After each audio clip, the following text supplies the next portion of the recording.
controle avançado de processos, onde nós vamos falar sobre a linguagem modélica.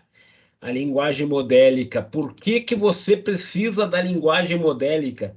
Ou por que que você utilizará uma linguagem tipo modélica, né? A vantagem e quais seriam as suas desvantagens, né? A vantagem da linguagem modélica nós vamos justificar pelo exercício que vocês fizeram, que é o tanque turbinado, chuveiro turbinado. No chuveiro turbinado que vocês implementaram em Python, a modelagem, se vocês estiverem recordados, ela está aqui naquela atividade. E quando vocês fizeram essa modelagem, vocês viram que tínhamos equações de válvula, essa modelagem que a gente fez do chuveiro turbinado sempre foi utilizando a equação da válvula. Então, foi uma modelagem orientada à pressão, né? E a abertura da válvula que leva à variação da pressão, da pressão não, a variação da vazão e a vazão que afeta os balanços de massa e energia.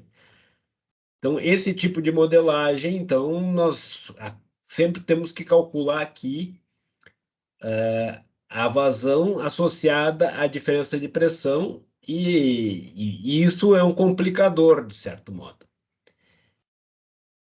Se nós usarmos uma linguagem sequencial, por exemplo, quando nós estamos trabalhando com existe uma tubulação vinda da caixa d'água, essa tubulação bifurca para água quente e para água fria. Quer dizer que se eu abrir a água fria ou se eu abrir a água quente, uma afeta na vazão que está indo para a outra, né? Então eu tenho um ramo em paralelo.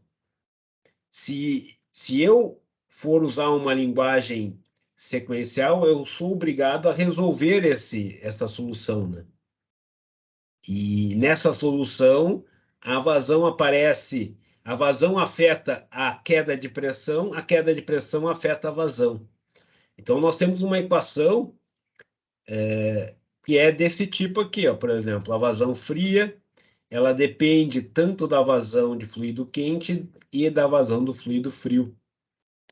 A mesma coisa, a vazão de fluido quente aqui depende também dessas duas vazões. Então, é um sistema de equações algébrico, e esse sistema de equações algébrico, eu posso colocá-la e resolvê-la dentro do meu sistema de equações diferenciais, que descreve o sistema, mas fica mais difícil de eu implementar isso numa linguagem que não é capaz de trabalhar com equações algébrico-diferenciais. Eu até consigo implementar no MATLAB usando um solver para DAI, equações algébrico-diferenciais, mas se eu for usar um ODE clássico, eu sou obrigado a resolver o sistema.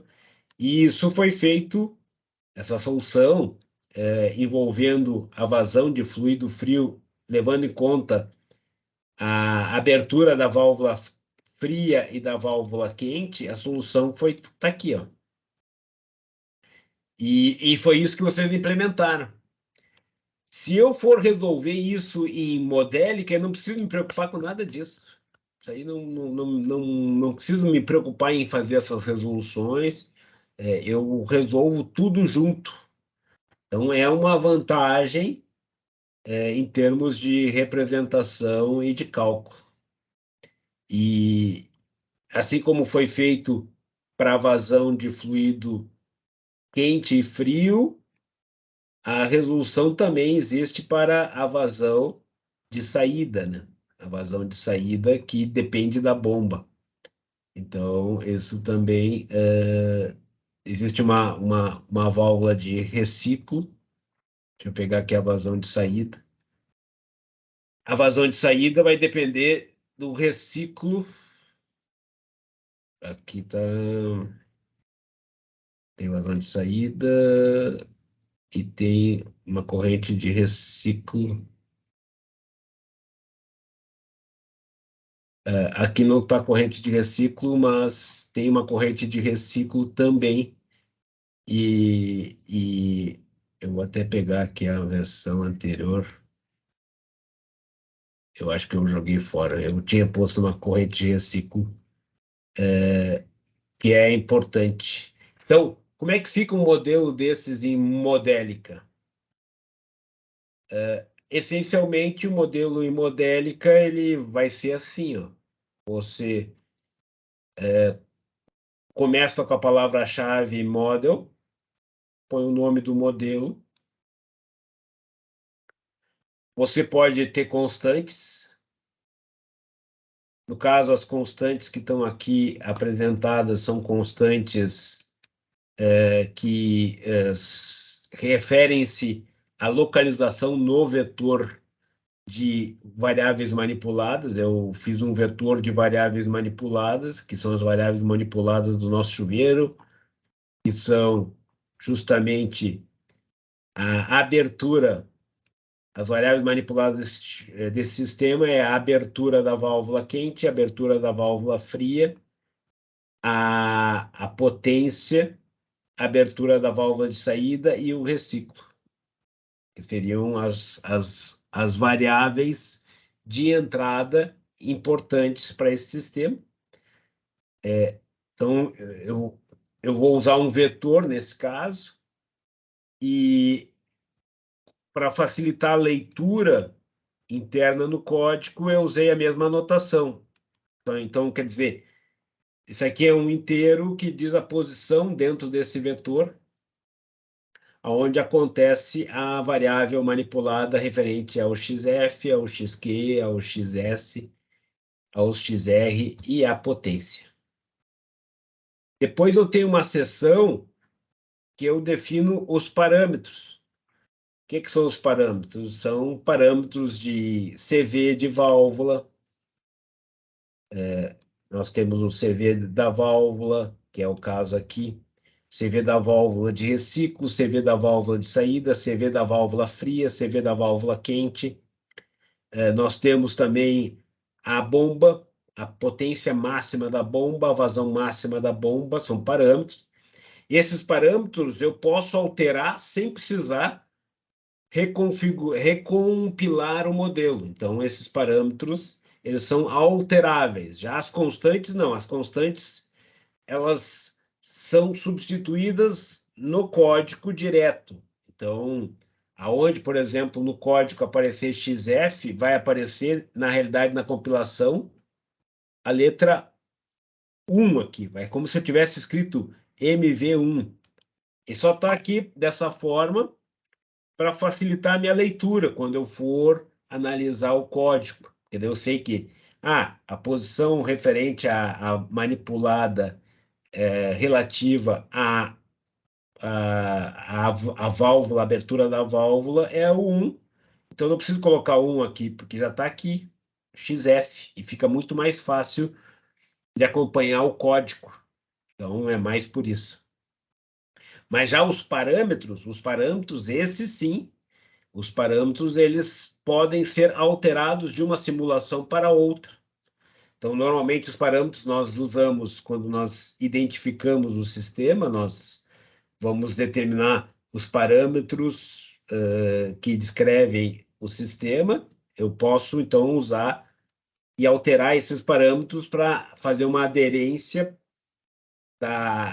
do comportamento dinâmico do sistema com os dados de planta. E são parâmetros de volume, área, potência máxima, ou seja, são os parâmetros que descrevem o sistema. E como eu disse, os parâmetros podem ser alterados. Depois nós temos as variáveis em si. As variáveis são aquelas grandezas que nós vamos ter, então, o balanço de massa, a energia, as vazões que vão ser calculadas. Então, tudo isso são as variáveis, certo? São as variáveis. Aqui já tem um conflito aqui de abertura XF, que, na realidade, isso aqui eu vou ter que alterar depois. Então, depois, nós temos as variáveis de entrada e as variáveis de saída. As variáveis de entrada são justamente as MVs, as manipuladas, e os distúrbios. E as variáveis de saída, também foi feito um vetor para as variáveis de saída. Então, isso facilita depois, na hora de fechar malhas de controle, eu posso usar a indexação para fazer várias configurações possíveis sem a necessidade de recompilar o sistema. Então, essas são as vantagens. Então, essa aqui é a parte de definição das variáveis, essa primeira etapa. Depois nós temos a palavra-chave Initial Equation. O que é isso? Nessa seção chamada Initial Equation, vai ser feita e vai ser atribuída quando eu inicializo o sistema. Então, ela vai valer apenas no início, só no momento que eu inicio a solução do problema.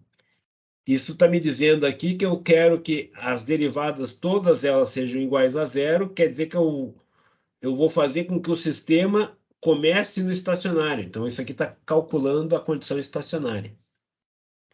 Então, essas equações aqui visam calcular a equação estacionária. E depois é o equacionamento, aquele ali que foi apresentado. Essencialmente, é o equacionamento apresentado seguindo o padrão. Por exemplo, a vazão de fluido frio vai ser o CV do fluido frio vezes a raiz quadrada da pressão da válvula fria. Observe que a pressão da válvula fria está calculada aqui, ó. Se eu fosse fazer em Python, eu obrigatoriamente teria que colocar essa equação aqui antes. Ele seria atributivo, né? Mas como eu estou em modélica, ele resolve tudo junto. Esse igual não é uma atribuição. Esse igual é uma equivalência, é uma equivalência. Então, o que ele vai fazer? Ele vai calcular um resíduo dessa equação e vai tentar fazer com que esse resíduo seja igual a zero. E quando ele for igual a zero, está resolvendo essa equação, certo? Então, essa é uma vantagem que eu não preciso me preocupar na ordem com que eu escrevo as equações. Eu posso focar na legibilidade do código. Então, eu não preciso substituir ou respeitar a ordem. Por exemplo, esse PVF, numa implementação em Python ou em MATLAB, teria que estar antes de eu utilizá-lo aqui, né? E observe que nesse caso específico, eu tenho o FF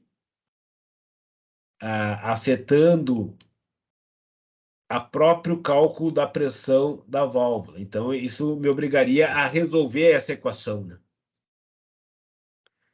Mas em modélica, ele vai resolver para mim. Não preciso me preocupar com isso. Então, essa parte aqui do código, nós estamos calculando justamente as vazões. As vazões e as pressões, usando o equacionamento apresentado em aula. E depois vem o balanço de massa e energia. E aí a derivada simplesmente é o quê? É der, aí tu põe a variável derivada, por exemplo, vou pegar uma equação aqui, que seria essa aqui. Ela é a área vezes a derivada de H, quando a gente coloca der, é normalmente o tempo, que é a variável que está sendo feita a derivada. E aí as vazões de entrada menos a vazão de saída. Depois é o T2, balanço de energia, depois T1 e assim por diante. Aqui está o controlador liga e desliga do boiler. E, finalizando a implementação, nós temos aqui, então, a declaração das variáveis PV, que são as variáveis medidas que depois vão ser dependendo de que configuração e estrutura de controle eu venha a utilizar, essas variáveis vão virar variáveis controladas quando nós fecharmos a malha de controle usando um controlador PID, por exemplo. Certo? Claro que esse é um modelo sofisticado, mas é para mostrar para vocês a versatilidade da linguagem. Agora nós vamos pegar um exemplo bem mais simples e vamos trabalhar com esse exemplo mais simples para entender mais detalhes dessa linguagem. Vocês veem que o modelo mesmo está na seção de equation aqui. Ó. Começa aqui em equation, vai até end, que é aonde termina o modelo. Além disso, eu posso criar funções. Esse é um outro diferencial da linguagem. As funções são o quê? Elas, ao contrário de ser equivalência, elas são atributivas. As funções elas podem ser usadas para implementar uma sistemática de cálculo, algoritmos.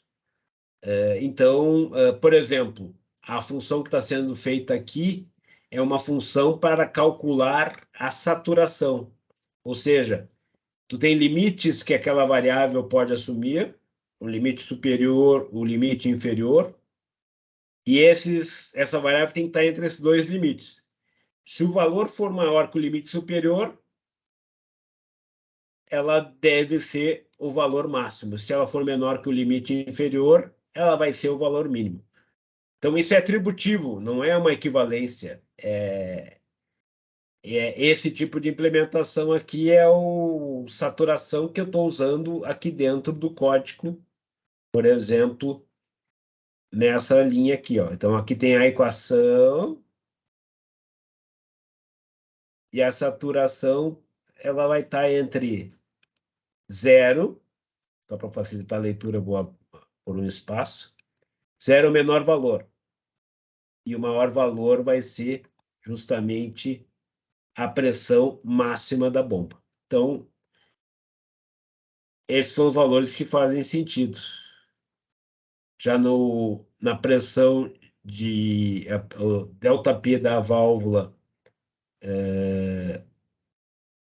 que a faixa de pressões que foi estabelecida foi essa aqui.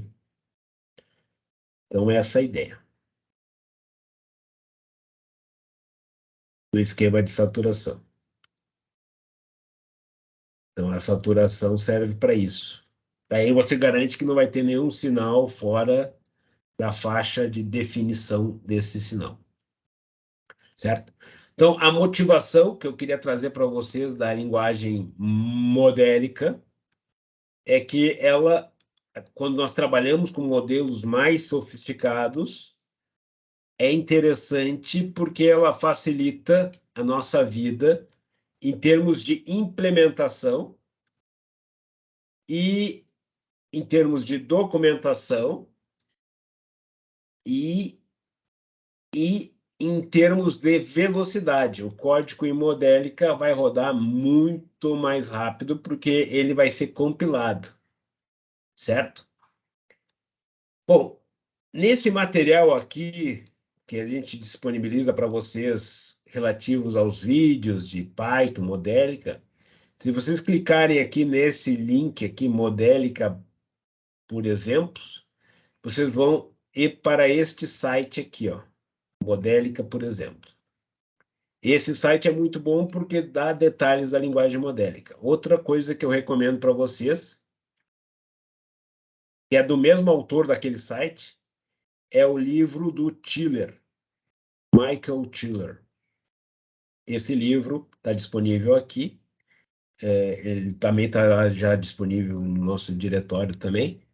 Esse livro ele é muito bom porque ele dá detalhes da linguagem modélica. O Arthur tem uma pergunta. Diga, Arthur. Sim, deixa eu só baixar a mão pra não esquecer, tá. Surgiu só tipo, uma dúvida na questão da parte do equacionamento ali, tipo, como é que a modélica lida com sistemas em que as equações têm múltiplas soluções? Aí, quando o sistema tem múltiplas soluções, tu podes... ele vai ir para a solução, porque quando você... uma boa pergunta. Quando você coloca esse start aqui, ó, ele vai procurar a solução próxima a esse valor, certo? Uhum. Então, essa é uma forma de você escolher um dos ramos de solução. Então, esse é um ponto. Uma outra forma mais sofisticada, quando nós temos múltiplas soluções, eu posso fazer a solução calculada por um algoritmo. Aí o algoritmo vai ter um... O algoritmo ele segue o padrão justamente de programação clássica, né? Eu posso fazer ele seguir caminhos específicos e não usar um solver genérico para resolver o sistema. Então, através do algoritmo, eu também consigo selecionar parte de respostas ou soluções que me interessam. E uma outra parte de eliminar multiplicidade é com limitações como essa de saturação aqui, ó. Uhum. Então, aí tu está limitando as variáveis para dentro de uma faixa de valores que é a que tu tem interesse. Então, essa é uma forma. Eu perguntei porque, tipo, eu vi que a da vazão fria, tipo, era uma quadrática ali, às vezes, tipo, tem umas equações de estado, tipo, no meio daí.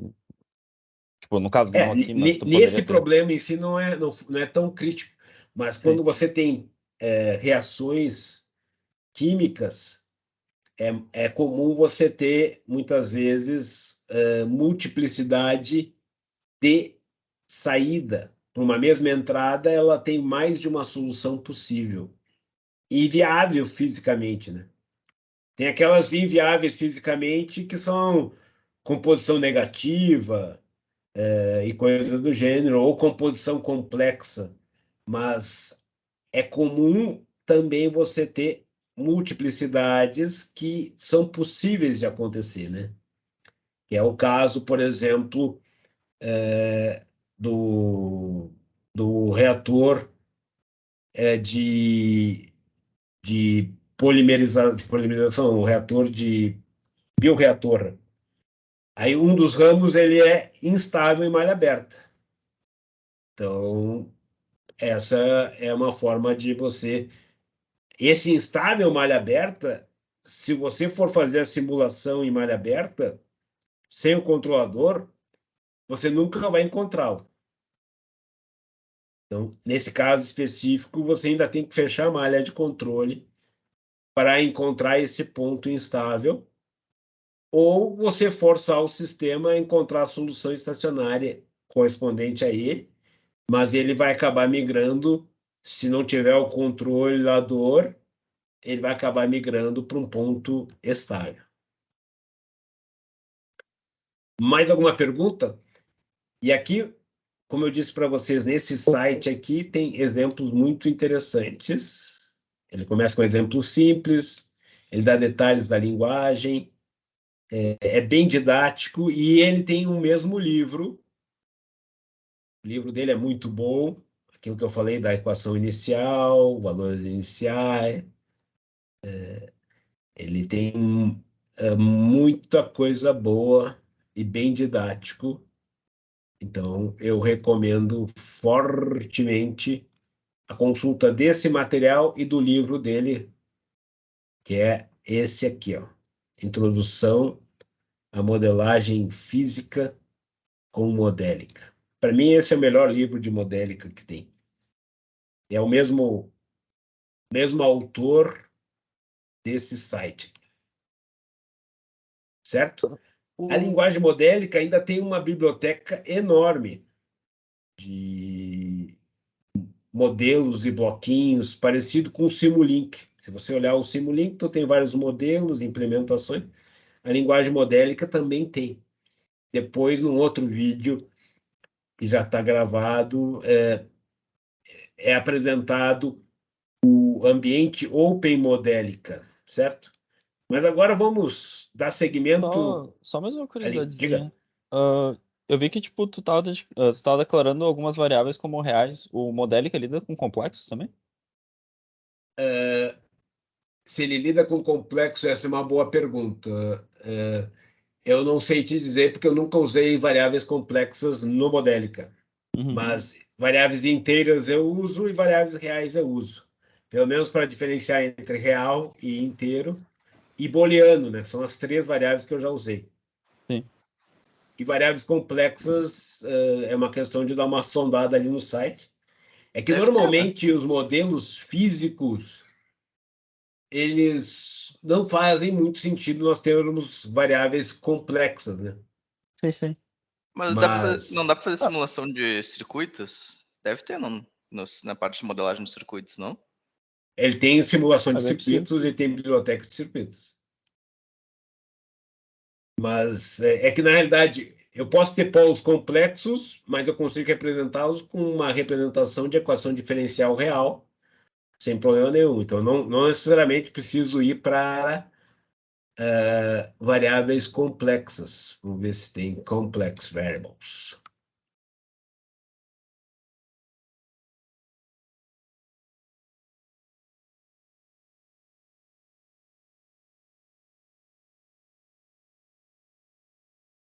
Real, real, real, real, real.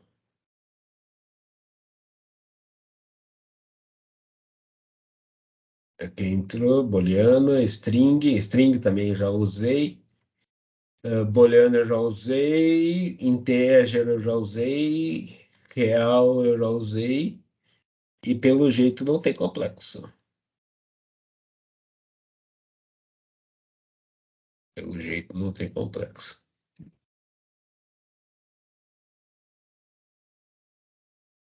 E o Modélica dá, tipo, conta de resolver, tipo, por exemplo, parcial, essas coisas mais.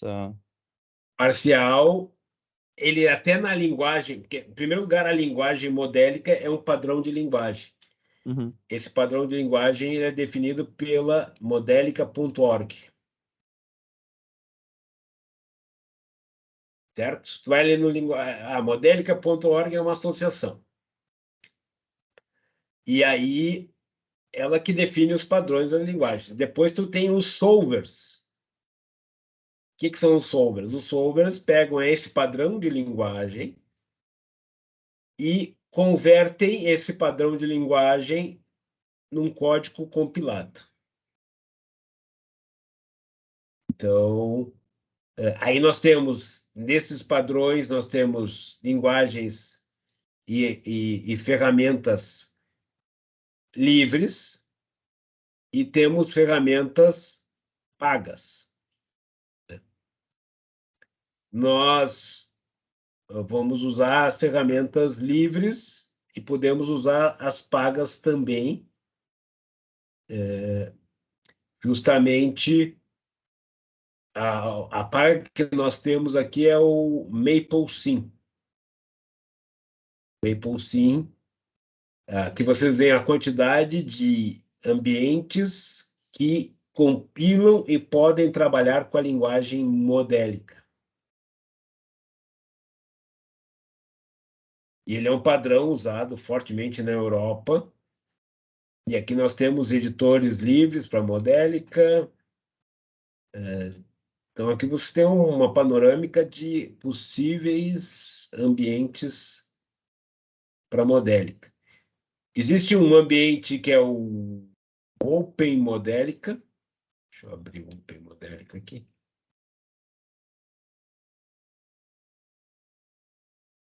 O Open Modélica, ele é um ambiente grátis. E ele é um ambiente de bloquinho tipo o que nós temos em Simulink. Alguém já tem, quem já trabalhou com Simulink, pode ver o Open Modélica. Então, o Open Modélica é um ambiente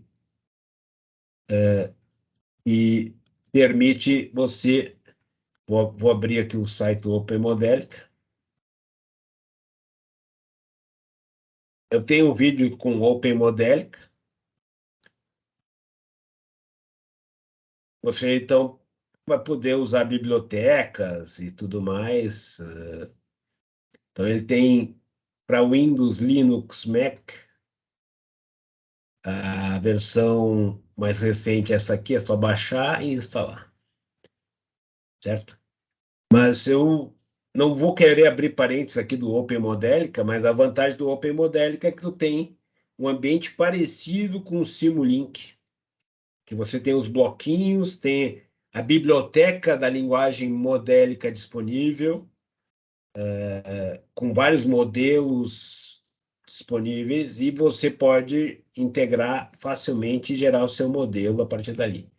Mas, como o nosso objetivo aqui é dar uma panorâmica mais simplesinha, nós vamos usar os modelinhos furrequinha aqui só para nós termos o entendimento completo da linguagem. Eu tenho uma pergunta, professor, Diga. também. Diga. Eu tava... Tá me ouvindo? Estou te ouvindo. Tava mexendo nele ontem, ali naquela... Quando tem o input e o output, eu até vi que aí no teu código diz para não atribuir nenhum valor, né? Só que daí Diga. Ontem eu tava fazendo, daí eu acho que ele começa com 0 e às vezes essa variável ela tá dividindo e daí não rodava o programa, né? Porque dividia por 0. Eu normalmente faço o seguinte, o alt, eu defino essa variável alt, porque com alt eu vou conectar a outros blocos, certo? Então, a ideia básica é fazer os bloquinhos que nem nós fazemos aqui, ó. Eu tenho saídas e tenho entradas. Então, essa conexão, entradas e saídas, mas as saídas, principalmente, que vão ser calculadas pelo sistema interno, eu não uso na sistemática de cálculo do sistema. Eu atribuo, normalmente, ela a posteriori. Por exemplo, nesse exemplo que eu fiz aqui, a minha saída são essas aqui, ó. As variáveis que eu estou usando internamente é T2, T3, T4. Então, em nenhum momento eu estou pegando e usando dentro da minha modelagem o PV1, o PV2, o PV3. Dentro da minha modelagem eu estou usando o T3. E aqui eu estou fazendo com que o PV3, que é a terceira variável de processo, ela seja igual ao T3. Então, na saída está sendo feito isso aqui. Esse é um padrão que eu normalmente uso, e aí eu evito problemas, porque dentro do sistema de cálculo eu inicializo as grandezas que me interessam, e assim eu não tenho problema de implementação. Não sei se eu respondi a tua pergunta. Eu acho que sim, eu vou tentar fazer assim. Por exemplo, aqui eu estou usando, nesse modelo, vamos usar aqui, esse modelo é bem simplesinho, é bem fácil de entender. Ele é um tanque só, entra uma vazão de alimentação e sai uma vazão F-out, que tem uma equação constitutiva, que é o CD vezes raiz quadrada de H. Então, os parâmetros é o CD, coeficiente de descarga, a área da seção transversal do tanque são os parâmetros. Então, os parâmetros estão aqui, ó.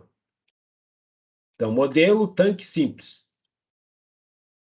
Aí eu tenho aqui já tenho o valor default. Se eu não setar dentro da minha simulação nenhum novo valor, ele vai usar esse valor que eu coloquei aqui. Normalmente, então, eu insiro já os parâmetros e já coloco o valor que eu vou normalmente usar, pelo menos no início. Então, aqui eu estou usando a área da seção transversal igual a 1 e coeficiente de descarga igual a 1. A variável de estado que eu vou trabalhar aqui é o nível.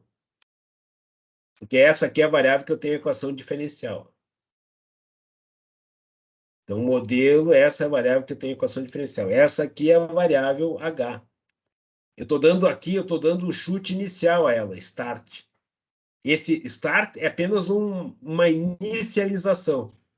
Se nós olharmos no... Eu posso atribuir e fixar essa variável. Aí eu estou colocando o valor que eu quero mesmo. Aqui, esse 25, do jeito que está aqui, é apenas uma inicialização. Por que eu pus uma inicialização? Porque ela vai ser calculada em termos estacionários mesmo aqui, ó. Então, ela vai fazer com que essa equação seja igual a zero, e no processo de cálculo, ela vai iniciar o chute inicial nesse processo de resolução, ó, ele vai usar o 25. Aí nós temos as variáveis de saída, que aí eu coloquei o F-out e o H-out, que seria o valor medido, que na realidade é o H. Certo? E aí, essencialmente, é isso. Então, esse modelinho, eu salvei aqui, está implementado. Isso aqui eu tenho usado. Vocês podem ver que eu uso o Notepad++. O Notepad++ tem uma extensão de linguagem para modélica que deixa o sisteminha com as cores bonitinhas aqui. Então, um modelo mais sofisticado, normalmente eu uso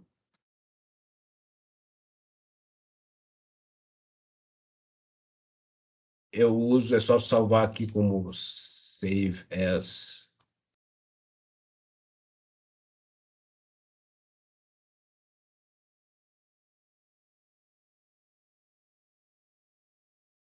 Tanque simples 2 mo. No que eu colocar o mo ali, ele sabe que vai ser uma linguagem modélica.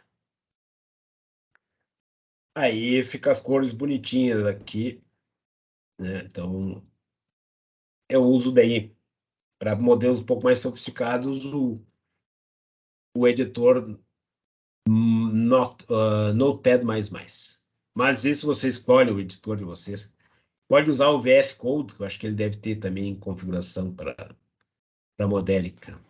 A vantagem dele é que eu posso ter modelos sofisticados aqui, ó, e digamos que eu tenho esse modelo e digamos que eu tenho outro modelo que é parecido com esse, modificado, tudo no mesmo arquivo. Aí eu posso, ó, né? Mas isso para modelos mais sofisticados. Bom, Professor, diga. ali no input, vamos supor que aquele F em alguma equação ele esteja dividindo. Ele vai dar um erro de inicialização, né? Aí entra uma forma que é bem interessante. Eu vou até escrever aqui no. Digamos que eu tenho é recomendável sempre que você escrever. Por exemplo, digamos que eu esteja trabalhando com equilíbrio de fases. Aí o equilíbrio de fases tem o coeficiente de equilíbrio, constante de equilíbrio. K é relação entre Y e X. Se você implementar dessa forma, você está pedindo para ter problema. Essa é uma implementação ruim. A melhor forma de escrever uma equação assim é escrevê-la assim, ó, y igual a k vezes x. Aí os seus problemas acabaram.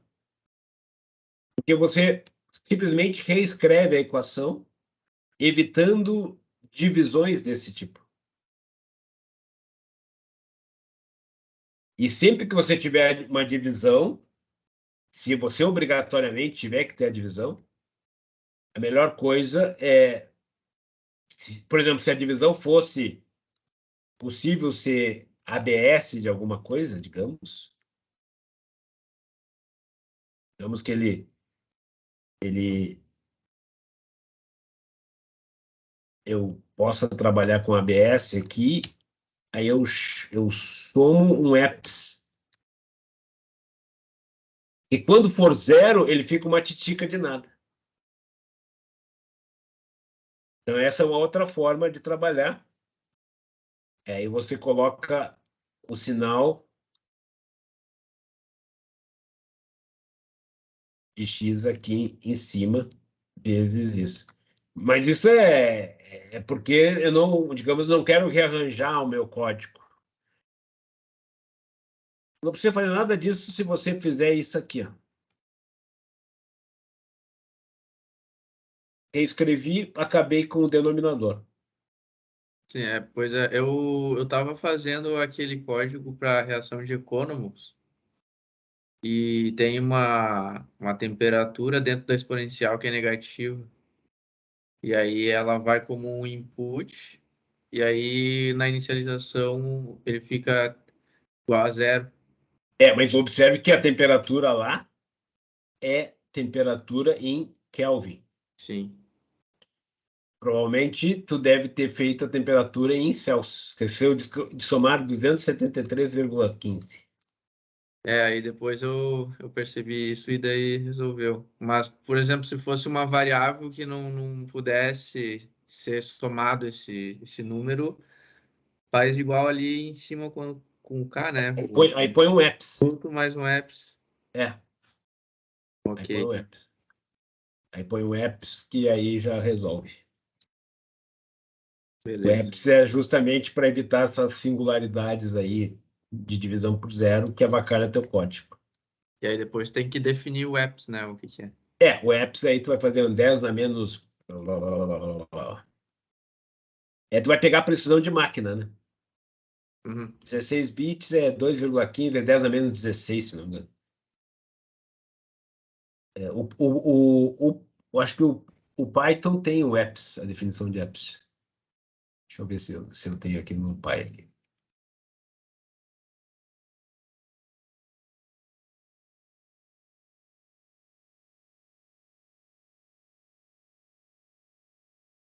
NP-EPS. Vamos ver se tem. Não tem. Mas deve ter em algum lugar o EPS. Aqui não tem. Mas tudo bem. Mas é precisão de máquina. Um número pequeno.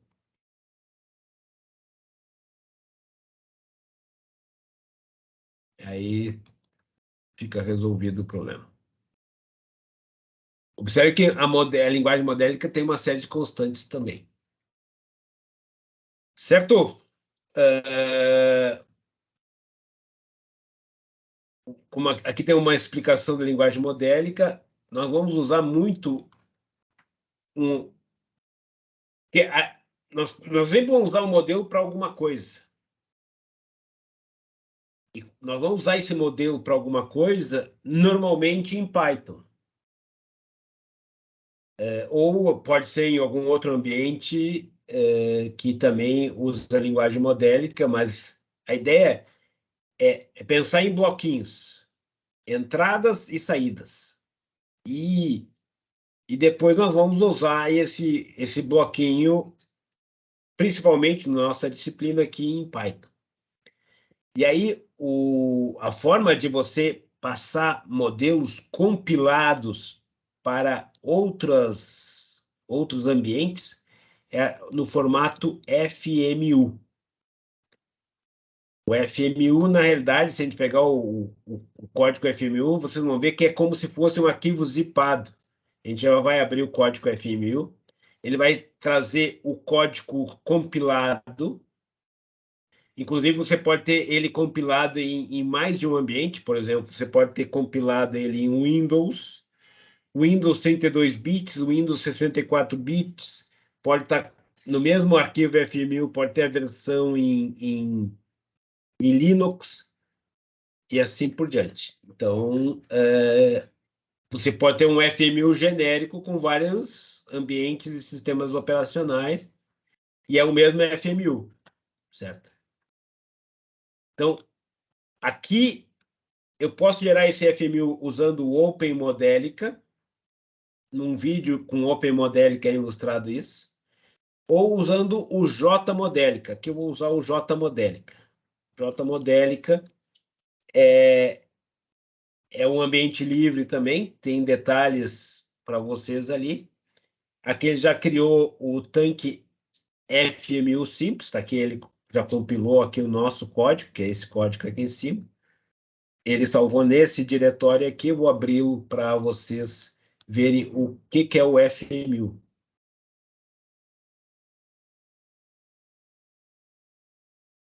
Ô, senhor, o Diga. JModelic está funcionando para Python 3 também? O JModelica, ele está no Python 2.7, mas no 3 nós conseguimos rodar o FMU. Ou seja, para gerar o FMU, tu vai usar o 2.7. Mas depois, para rodar, você pode rodar em qualquer Python. 3.6, 7, 3.8, 3.9. Tem daí precisa ter o pacote que é esse aqui, ó. Precisa ter o pacote PyFMI e aí você carrega o load FMU. Para compilação usando o JModelica, você precisa usar o 2.7. E tem um vídeo nosso que mostra como gerar o FMU, só o FMU, usando o JModelica. Aqui, no caso, eu estou tudo 2.7, então não preciso fazer nenhum ambiente fora. Eu normalmente faço o seguinte, eu compilo o meu código, testo ele, depois eu gero o FMU e só uso o FMU e eu uso normalmente o FMU em versões 3.7, 3.8. Aquele WinZip que está disponível da disciplina, ele já tem tudo configurado, certo? Mas tipo, Então, ele não permite, por exemplo, que eu misture qualquer coisa do Modelica com, tipo, o Python numa mesma célula, né? Tipo, qualquer coisa que tiver numa célula com Modelica, tipo, eu só rodo Modelica dentro desse modelo na nosso. realidade, o modelo Modelica, ele vai ser a versão compilada e depois eu já vou mostrar aqui. Deixa eu abrir o modelo Modelica para que a gente acabou de fazer. Modelo Modelica.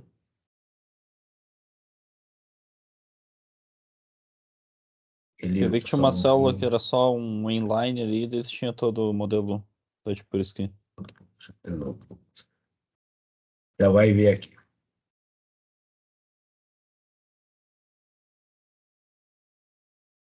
Notebooks. Eu vou pegar aqui, ó, qualquer um desses FMU aqui, ó. Vamos pegar os tipos. Tudo isso aqui são FMU. Tanque 2 FMU. Esse aqui é o que a gente acabou de... Não é o que a gente acabou, mas é similar. Eu vou abrir esse aqui. Aí vocês vão olhar, mas não tem como abrir. O que você tem que fazer é alterar ele para .zip. Porque ele, na realidade, ele é nada mais, nada menos que um arquivo zipado. Eu alterei ele para .zip.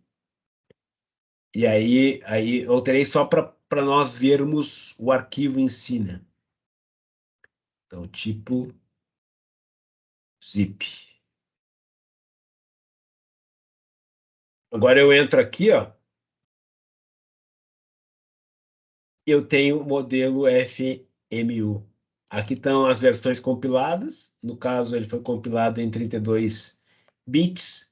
Essa é a DLL que, quando eu for rodar, ele vai carregar essa DLL. Então, ela está compilada para o sistema operacional que eu for trabalhar.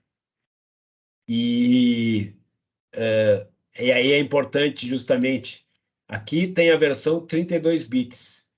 Eu posso também gerar a versão 64 bits, que é a que eu normalmente uso, depois que o modelo está pronto.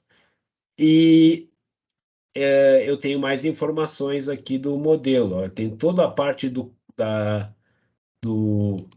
das variáveis do modelo, o que ele usa, e aqui na realidade, vamos de novo lá. Aqui, esse X é ML, ele tem toda a declaração das variáveis do modelo. Toda a documentação do modelo, as variáveis do modelo. Aqui que ele fala quais são as entradas, quais são as saídas, aqui que ele fala a conexão com outros blocos. Então, esse é o padrão, justamente o padrão do FMU. E aí, o FMU eu posso rodar em qualquer ambiente. Posso pegar esse FMU que eu produzi aqui, rodar em OpenModelica. Posso pegar esse FMU, rodar em MapleSim, e assim por diante. Certo? Então, essa primeira etapa foi a compilação e geração do FMU. Agora nós vamos rodar o FMU. Carregar o FMU gerado. Aí precisa ter instalado na sua versão o PyFMI e o Assimula. Como é que você faz isso? Está aqui, ó, no nosso Disque Dúvidas. No WinPython que eu uso, que eu distribuo, já está pronto. Mas se você for ter uma versão Anaconda, você tem que instalar o Assímulo, que é um pacote, é o Sundials, que é um integrador. O Sundials é um dos melhores integradores que se tem, de sistemas algébricos diferenciais. E o PyFMI, que é justamente para ler aquele FMU e integrar o sistema usando o Assímulo.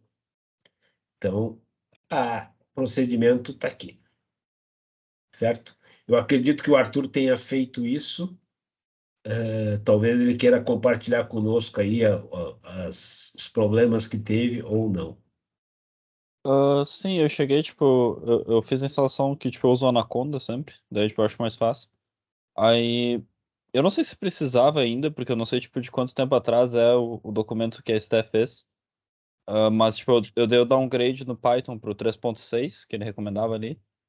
E depois, tipo, mais é só instalar os pacotes ali, tipo, tu vai pelo prompt do Anaconda, tipo, entra no teu ambiente, tipo, eu criei um ambiente separado porque, tipo, porque como eu dei o downgrade do Python, tipo, eu queria ter o meu Python, tipo, normal e mais um ambiente com ele, tipo, atrás. Daí, tipo, tu vai pro teu ambiente e só instala como tá escrito ali, tipo.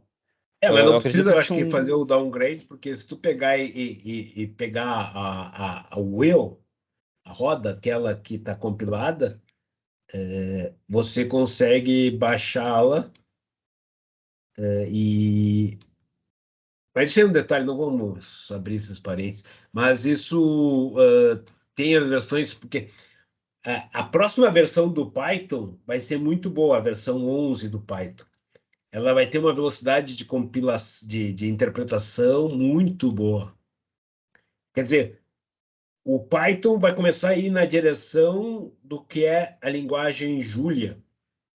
Ah. E aí ela vai acelerar. Então, na versão 11 já tem algumas vantagens assim em termos de velocidade. A única Então, coisa que dá nos nervos do Python é que dependendo do que tu fizer, se tu codar alguma coisa muito errada, tu consegue um código muito lento, né? Então, sei lá. Mas é difícil em geral. bom, mas aí a linguagem vai ser melhorada nessas versões. A 3.11 está sendo lançada agora em outubro, tá? A versão oficial. Mas, Então, por isso que não tem muita diferença do 3.6, 3.7, 3.9 já é 3.8, 3.9 já é uma boa evolução. 3.10 tem umas vantagens em termos de... Mas a 3.11 vai ser uma baita vantagem em termos de rodar.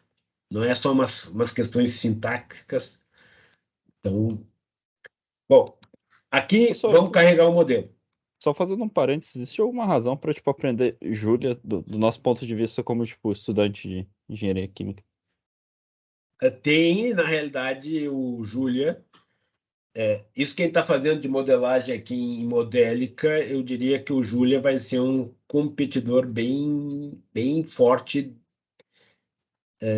do que a gente está usando aqui para modélica. Por exemplo, por que eu uso modélica? Modélica, tempo morto, funciona que é uma beleza. Modélica é rápido e tem biblioteca de modelos. Então, são tudo coisas que fazem com que eu utilize o modélica. O modelo mais sofisticado, ele tem capacidade de processar. Tu tinha me perguntado com relação a equações algébricas, equações de derivadas parciais. Eu perguntei e Tu daí eu caí. normalmente faz o que na derivada parcial? Você discretiza o sistema e faz um grande for. Nós temos feito isso bastante. Tu vai ter um baita sistema, mas isso em modélica, como ele fica compilado, ele roda rapidinho.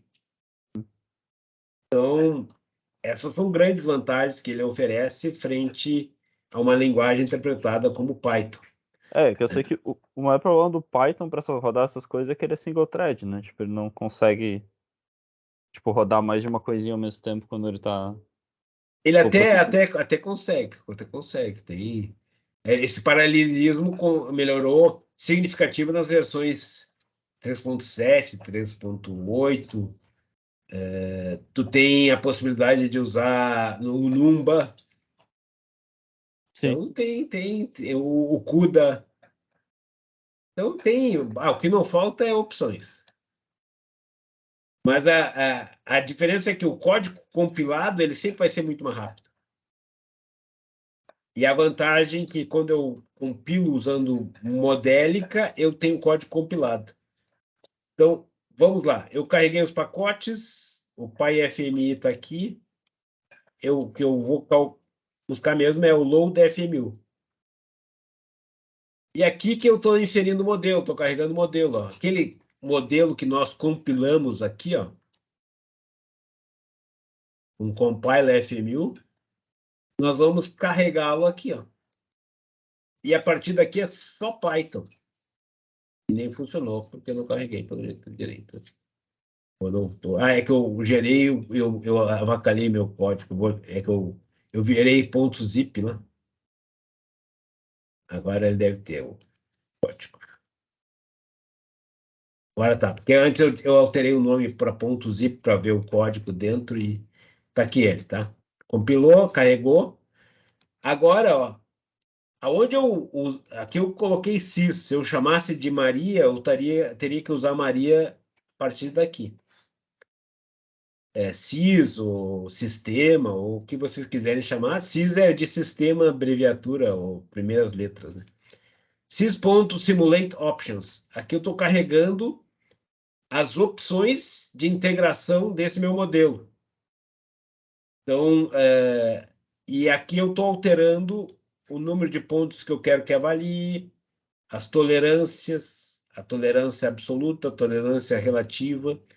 Aqui nos 50 eu estou simplesmente suprimindo a saída de resultados de número de interação. Eu quero que a solução não gere um arquivo que fique na memória. Normalmente eu uso esse conjunto de inicializações aqui que está no manual do PyFMI, certo? Então, vamos carregar isso.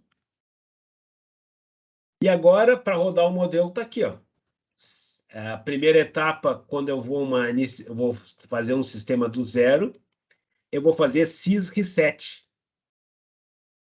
Aí, aqui eu vou calcular o fin 5 e vou atribuir essa função aqui, sys7, ele vai atribuir na variável fin do meu modelo. A variável fin do meu modelo está aqui, ó. É uma variável de entrada. Essa variável fin, ela poderia ser uma variável de entrada ou uma variável de sistema. No caso, é uma variável de entrada, que eu posso atribuir através do comando set ou direto na simulação, como a gente vai ver depois, que é aqui, ó. Fazendo a trajetória. Aqui eu atribuí no início para calcular a solução estacionária. E aí depois fazer um degrau unitário, faço um vetor de tempo, isso aqui é Python puro e simples.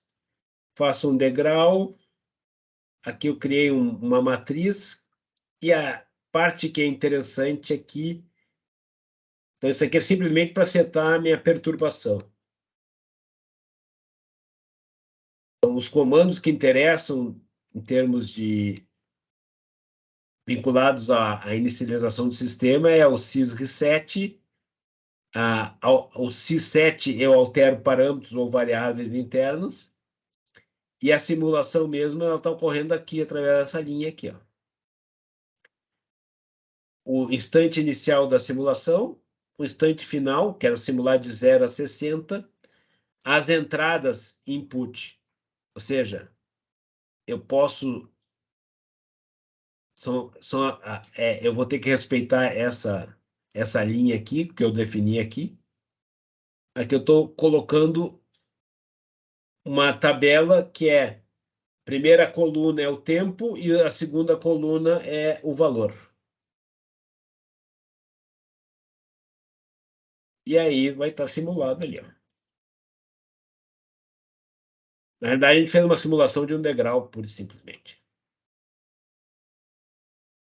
Eu posso, por exemplo, vou alterar o meu modelo, vou colocar um delay. Esse aqui eu vou pôr delay H 0.5. Deixa eu ver qual é a simulação. Vou pôr 5. Então, vou pôr um tempo morto de 5 e vou compilar de novo o meu sistema.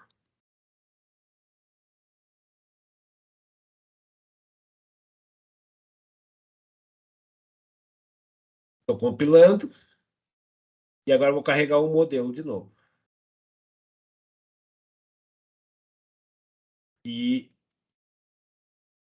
vou simular o sistema, só que agora eu vou ver que eu tenho tempo morto no sistema.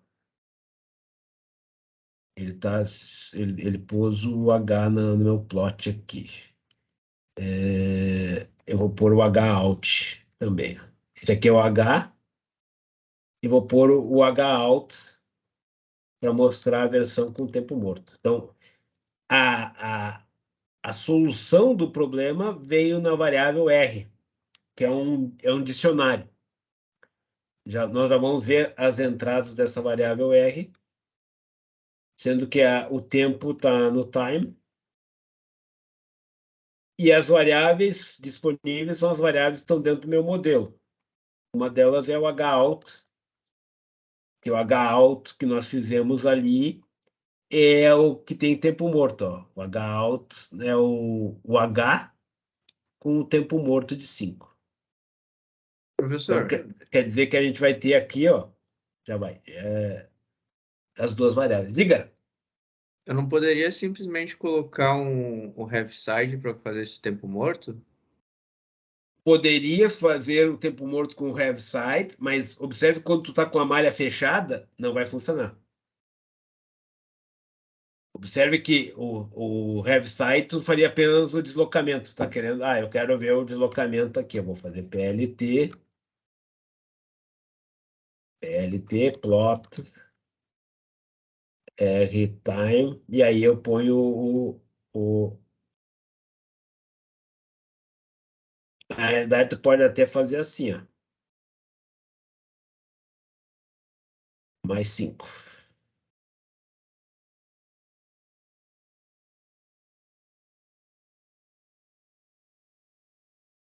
Isso até funciona para malha aberta. A grande questão é a malha fechada. Malha aberta ficou verde aqui, ó. Mas o problema é malha fechada. Malha fechada, o controlador vai estar implementado junto no meu modelo.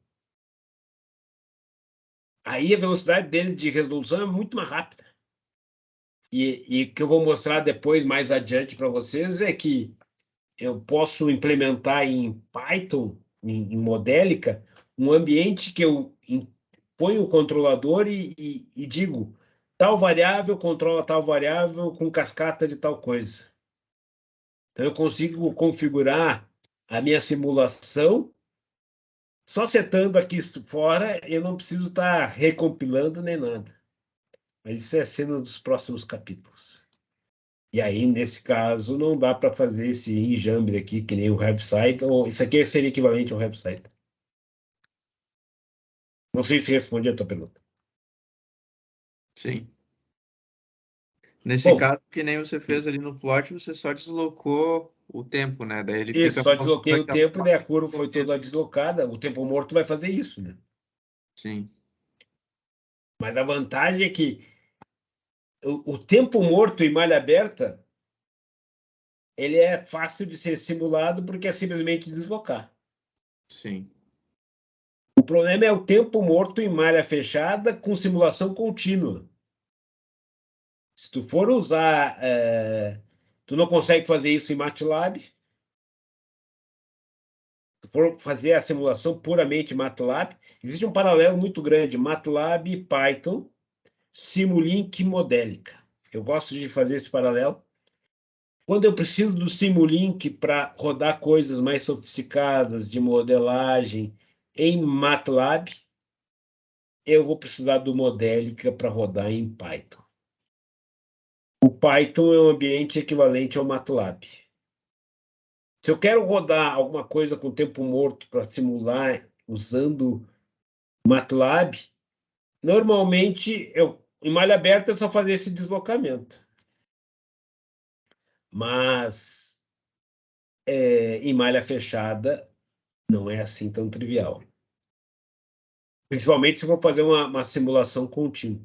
Na discreta não tem problema. Na discreta eu já tenho o buffer e eu tenho o tempo amostragem, então a discreta é o que nós já usamos, inclusive quando vocês trabalharam com isso. A discreta é fácil de trabalhar com o tempo morto também, mesmo em Python quanto em MATLAB. Mas a contínua não. E aí, em modélica, é a maior barbada. Em modélica, o tempo morto vira um delay. E esse valor de delay aqui eu posso colocar como um parâmetro. Tempo morto. E aí eu coloco lá como um parâmetro no meu sistema aqui. Parâmetro real. Tempo. Eu tenho que usar a mesma letra. Tempo morto. Igual a 5. Isso aqui vai ser exatamente a mesma coisa. Se não informar nada, é 5. Se eu informar, eu posso alterar o valor com o 7 para determinar o tempo morto. Então, eu vou fazer isso lá agora. Professor, mais uma coisinha só. Diga. Eu tentei implementar em Modelica o tempo morto fazendo uma variável calculando V sobre F. Só que aí, desse jeito, ele não consegue substituir dentro do delay. Não sei se Seria entendeu. um delay variável, isso? Isso, é. Tipo, se eu mudar a vazão, por exemplo, eu mudaria o tempo morto. A princípio é padrão. A princípio é para dar. Depois a gente dá uma olhada nisso. Uhum. Mas a princípio Será pode ser que uma variável aqui, a princípio ele é para conseguir. Só para mostrar aqui a solução do sistema.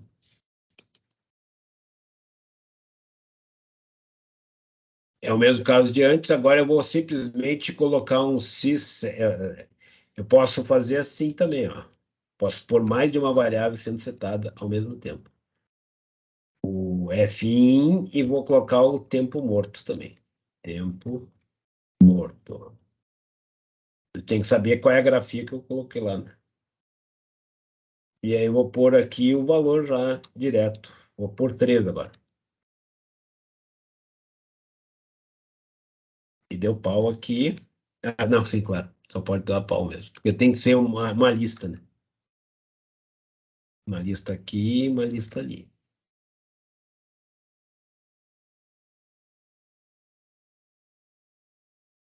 Tempo morto. Será que eu carreguei?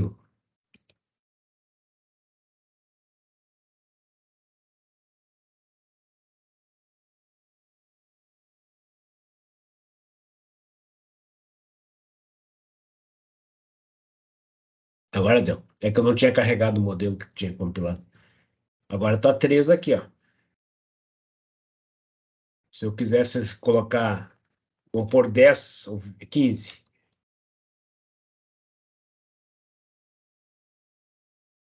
Ó, então aqui é 5 mais 15, 20.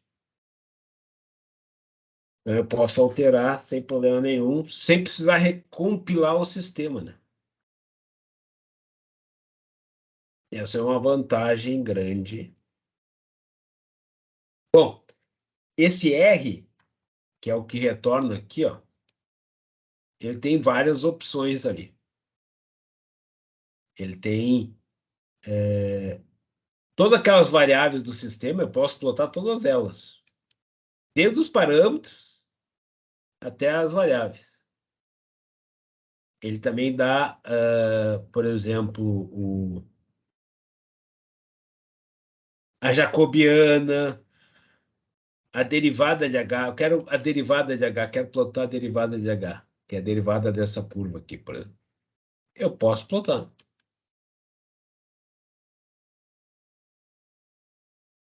É só usar aqui, ó.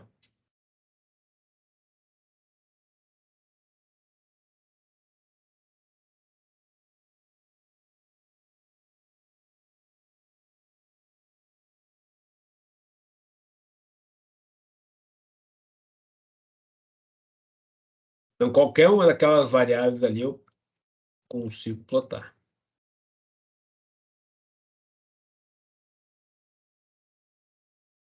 Agora que a verde é a derivada.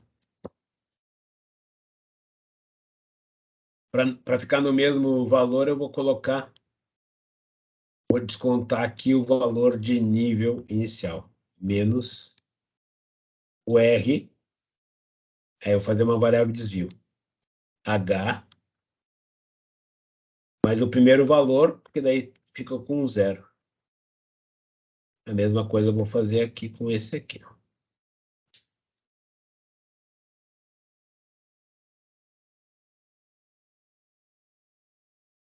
Aí estou fazendo variáveis desvios em relação ao primeiro valor.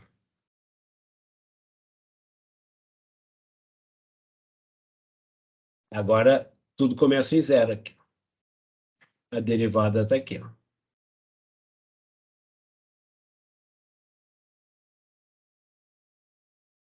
Então, eu posso fazer tudo isso. Certo? Aqui o que eu plotei foi a derivada de H. Só a derivada de H. É a função impulso, no caso. E aquela ali é a função de primeira ordem, o impulso é a derivada. Alguma dúvida? Até aqui, tranquilo. Uma coisa, mais uma coisa que também justifica usar modélica. Normalmente nós vamos precisar da matriz A, B, C e D linearizada de um modelo não linear. Então, isso aqui eu consigo usando essa função aqui, ó. Essa função aqui vai me dar o modelo que eu tenho não linear, linearizado no ponto aonde eu chamar essa função. Então, aqui, eu estou fazendo a simulação, e aí é importante, é mais um motivo para usar uma variável de saída diferente da variável de estado, porque se eu calcular a derivada com o tempo morto, ele vai dar 0. Então, por isso que é interessante ter uma distinção entre essas variáveis, porque ele faz esse cálculo dessa derivada ou desse modelo linearizado de forma numérica. Então, se tiver um tempo morto, quando ele fizer alguma perturbaçãozinha no sistema, vai dar 0, porque o tempo morto não vai sair nada, né? Então, por isso, mais um motivo para fazer essa distinção. Mas o ponto-chave é esse. Quero um modelo linearizado e eu tenho modelo em Modélica, o que eu preciso fazer é essencialmente isso aqui, ó, get state space representation.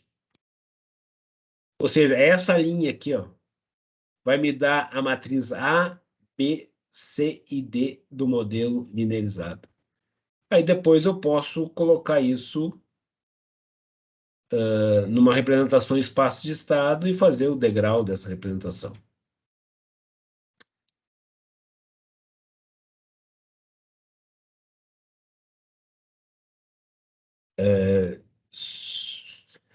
Cuidado que aqui deu zero. Por que que deu zero? Porque o meu modelo, eu pus saída com delay igual a zero. Então, é aquilo que eu tinha comentado. Eu vou colocar na minha saída aqui também o H. Pronto. Agora eu tenho H na saída.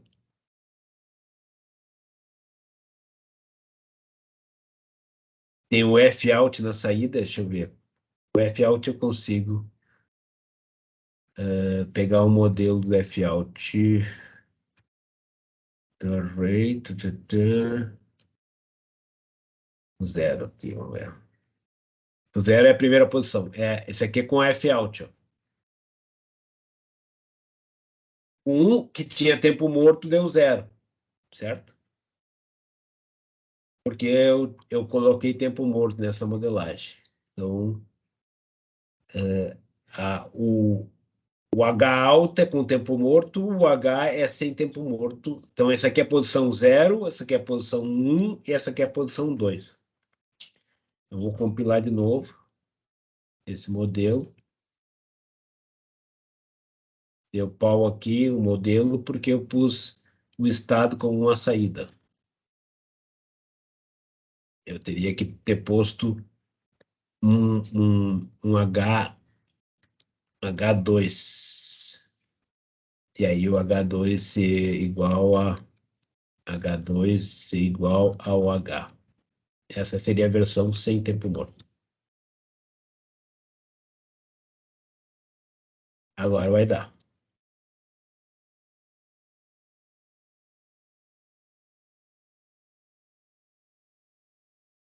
Eu vou carregar, não posso esquecer de carregar o modelo. Carregar o modelo é aqui, ó.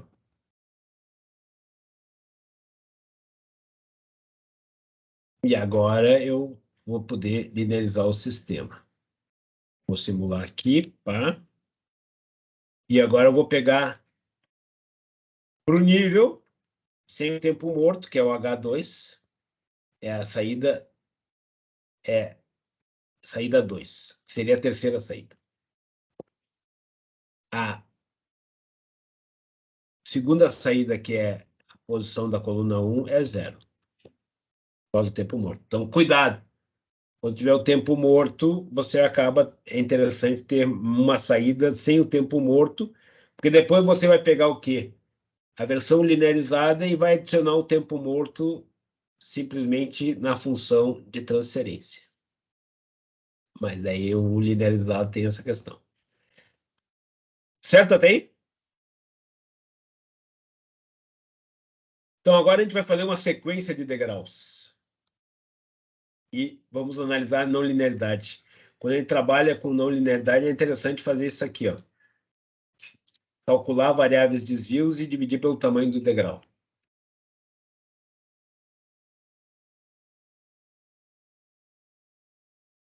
Aqui nós vamos calcular as variáveis desvios e dividir pelo tamanho do degrau. Aqui deu pau. Porque aqui é o modelo linearizado. Modelo linearizado, a gente vai usar a variável 2. Pronto. Aqui, vamos ver aqui. Andei mudando lá. Oi. T mais 5, label linear. Aqui é a variável 2. 2. Eu andei mexendo no modelo.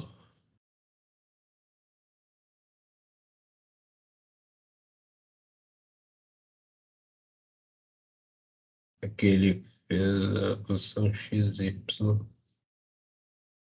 Isso aqui é o problema no plot só.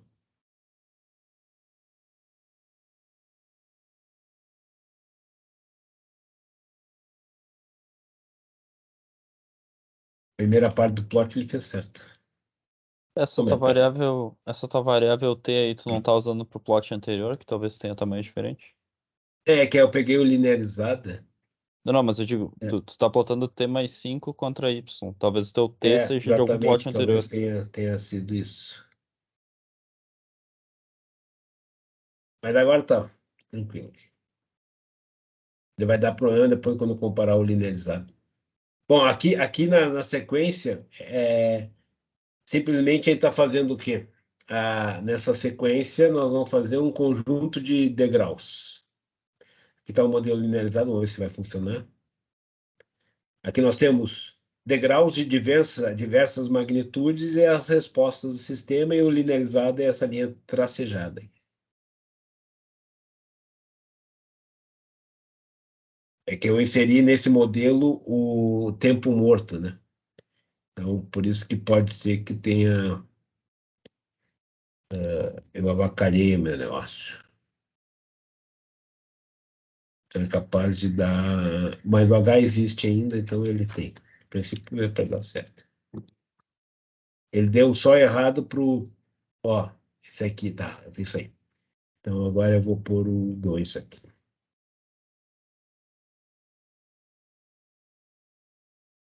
E aí deu o resultado. Tá, isso aí. É que eu fiz o linearizado, coloquei mais uma variável linearizado, e aí ele aumentou a ordem, o número de saídas, né? Então, a saída 2 é sem o tempo morto e gerou essa linha tracejada aqui. Então, aqui tem a resposta do sistema para diferentes tamanhos de degraus.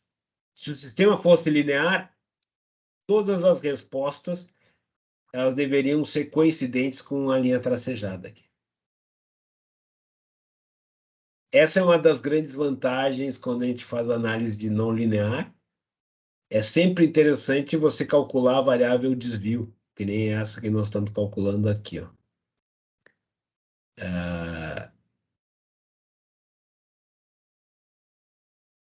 A variável que me interessa, descontado do valor inicial, divididos pelo tamanho do degrau. Se o sistema fosse linear, todos esses degraus de diferentes magnitudes, a gente fez... Aqui a gente está setando as magnitudes que nós queremos. Ó. Queremos um degrau menos 3,5, menos 2, menos 1, mais 1, mais 2, mais 3,5 e assim por diante. E aí eu pego e divido pelo tamanho do degrau a resposta do sistema. Se o sistema fosse linear, todos eles dariam igual à linha tracejada, que é o modelo linearizado. Então, outra vantagem que o Modélica nos dá, ele nos dá de brinde o modelo linearizado. No ponto que me interessa. Para que esse negócio é bom?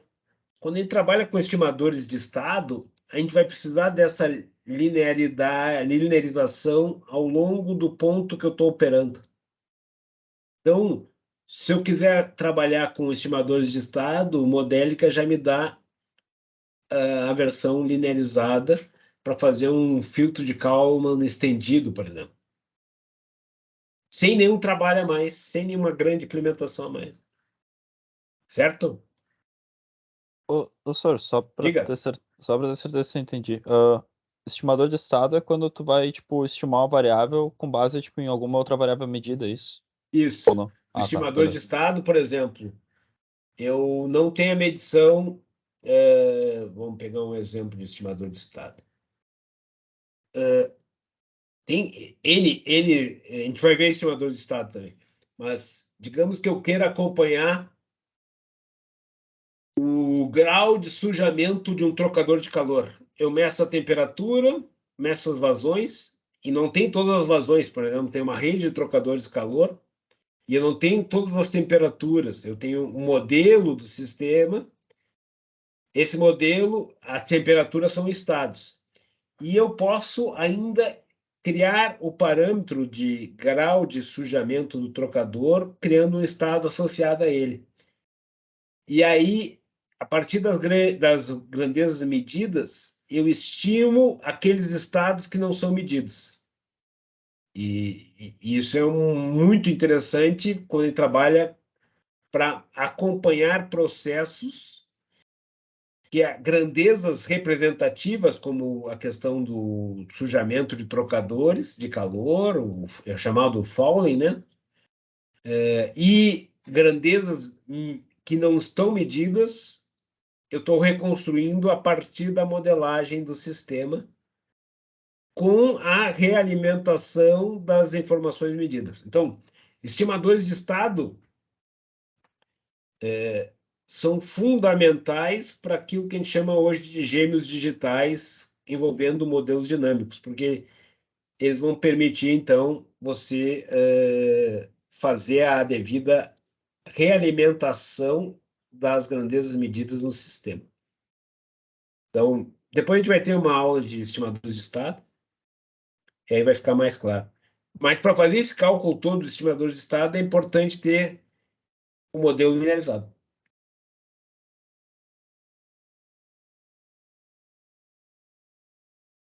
Então, se nós tivermos aqui um degrau negativo menos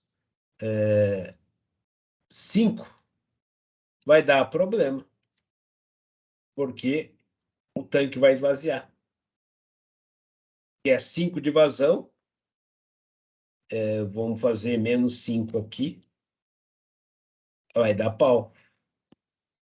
Vai dar pau porque o sistema deu nível negativo.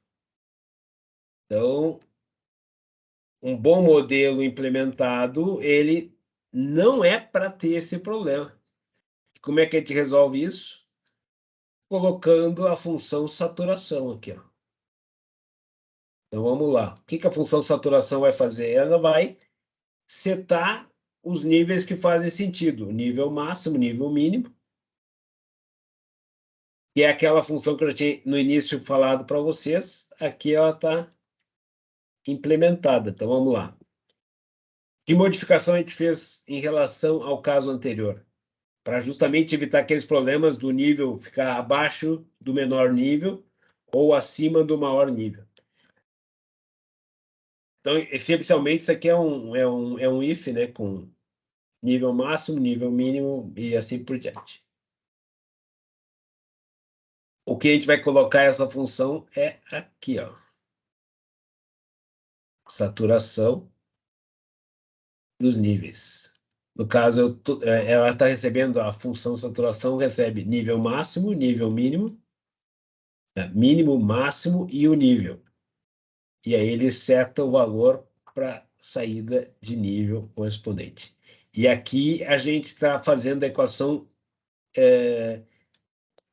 C igual a 0 quando o nível for maior que o nível máximo e o nível mínimo. Então, é exatamente, simplesmente setando a equação aqui.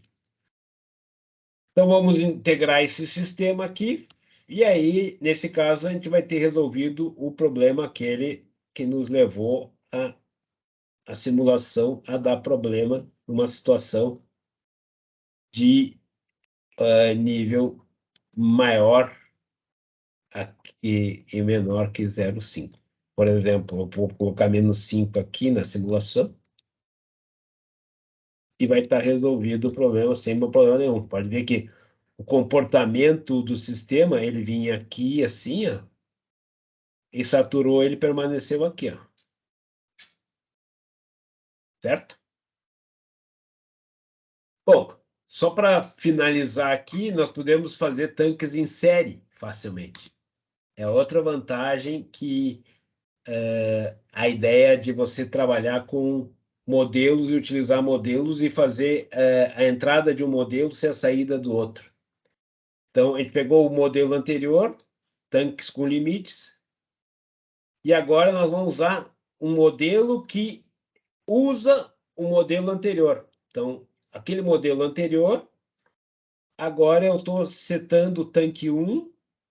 Então, o modelo que eu vou usar agora é modelo 3 tanques. Esse modelo 3 tanques, ele vai ter o quê? Ele vai ter como ponto de partida o modelo de cada um dos tanques que nós fizemos. Então, eu não preciso replicar equações. São 3 tanques em série. Eu simplesmente agora vou pegar o mesmo modelo de um tanque e vou criar 3 instâncias de modelos. Tanque 1, tanque 2, tanque 3. Quando eu defino o tanque, eu posso alterar as características do tanque. Ó. Posso colocar, alterar os valores dos parâmetros. Aqui, o default é CD igual a 1, área igual a 1 e nível máximo igual a 100. E aqui eu estou setando umas definições diferentes de CD, área e nível. Para o tanque 1, para o tanque 2 e o 3, não informei nada, ele vai usar o default. O tanque 3 vai usar o default. Nesse novo modelo de 3 tanques vai ter uma entrada chamada F-in e uma saída que é o terceiro tanque. E agora, a modelagem desse sistema é a conexão dos tanques. O tanque 1 tem como vazão de entrada, tanque 1.F1, que é a vazão de entrada de F1, F-in, melhor dizendo, do tanque 1, ele vai ser justamente essa entrada aqui. Aí a saída, a vazão de saída do tanque 1 vai ser a entrada, a vazão de entrada do tanque 2. Ou seja, eu estou fazendo as conexões, ele está usando essas variáveis T1, T2, quando eu faço T1.fin, é a vazão de entrada do tanque 1. Quando eu faço T1.fout, é a vazão de saída do tanque 1. Então, eu estou conectando os tanques e meu modelo está pronto. Então, aí, mais uma outra vantagem. Eu crio um módulo, meus tanques, tranquilamente, e agora compilo, rodo, e agora eu tenho um sistema com 3 tanques, sem nenhum esforço. Certo? Então, de forma análoga ao caso anterior. É muito parecido com o caso anterior. Agora, o meu modelo tem 3 tanques.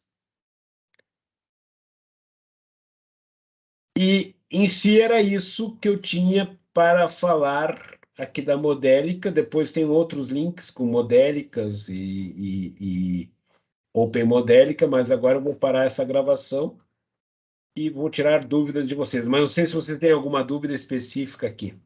Observe que agora as variáveis passam assim, ó, T1.h, T2.h, que é o nível do tanque 2, o nível do tanque 3. Só essa modificação aqui em termos de chamada do sistema.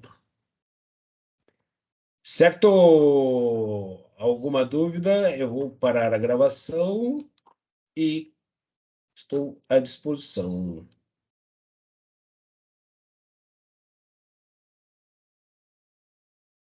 Ô, senhor, Diga. não